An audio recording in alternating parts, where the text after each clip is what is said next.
नमस्कार. आपल्या उजनी धरण अपडेट न्यूज चॅनलमध्ये आपल्या सर्वांचं मनापासून स्वागत. आज 20 डिसेंबर 2023 सकाळी 6 वाजता उजनी धरणाची काय स्थिती आहे, कालच्यापेक्षा उजनी धरणामध्ये किती पाणीसाठा घटलेला आहे आणि कोणत्या योजनेतून किती पाणीसाठा सध्याला चालू आहे याबद्दल आपण सविस्तर माहिती घेणार आहोत.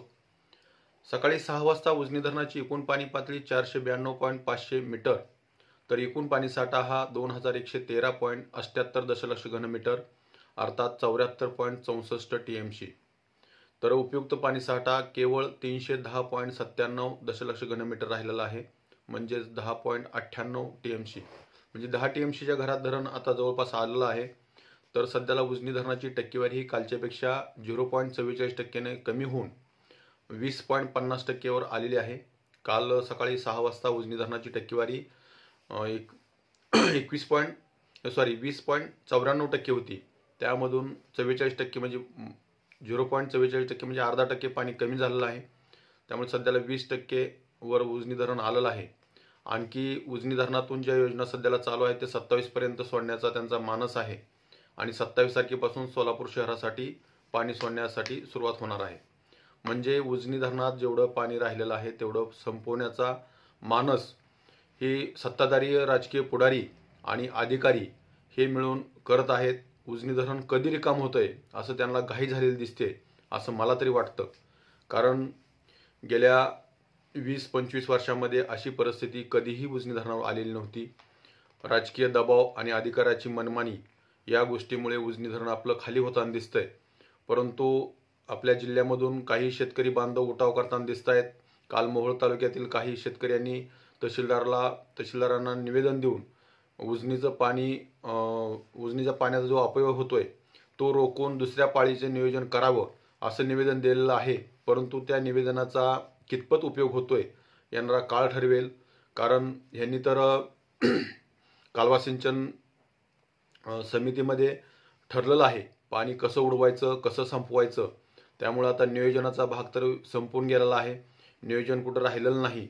कारण ठिकठिकाणी पाणी वाया जाताना दिसतंय. बऱ्याच शेतकऱ्याकडून फोन येत आहेत, व्हिडिओ येत आहेत, फोटो येत आहेत की या ठिकाणी पाणी असं उलटून जातंय, वाया होत जातंय, वड्याने जातंय. परंतु या धरणातील पाणी संपवण्याचा घाट हे सत्ताधारी लोकप्रतिनिधी आपल्या राजकीय बळाचा वापर करून अधिकाऱ्याकडून मन मानेल तसं पाणी घेत आहेत.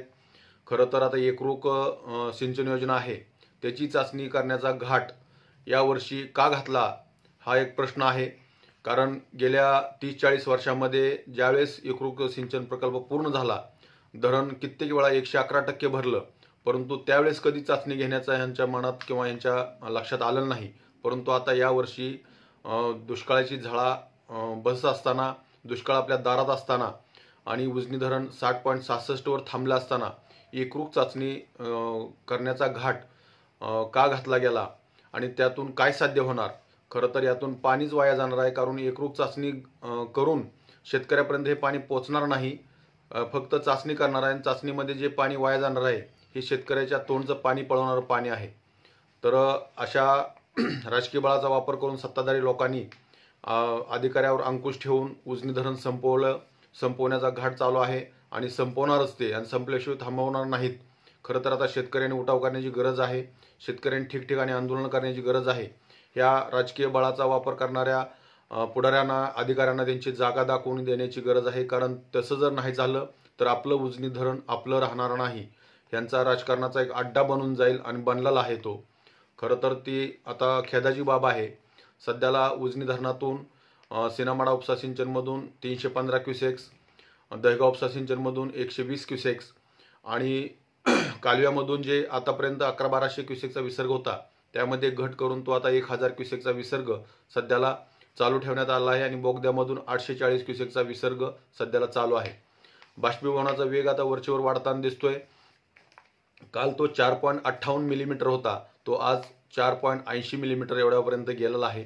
म्हणजेच आपलं उजनी धरण येत्या 10-15 दिवसामध्ये मायनसमध्ये गेल्याशिवाय राहणार नाही. किमान 10 जानेवारीपर्यंत मायनसमध्ये जाण्याची शक्यता आहे.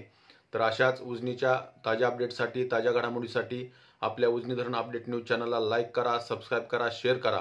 उजनी धरण अपडेटसाठी बेंबळेहून सिद्धेश्वर शिंदे. धन्यवाद.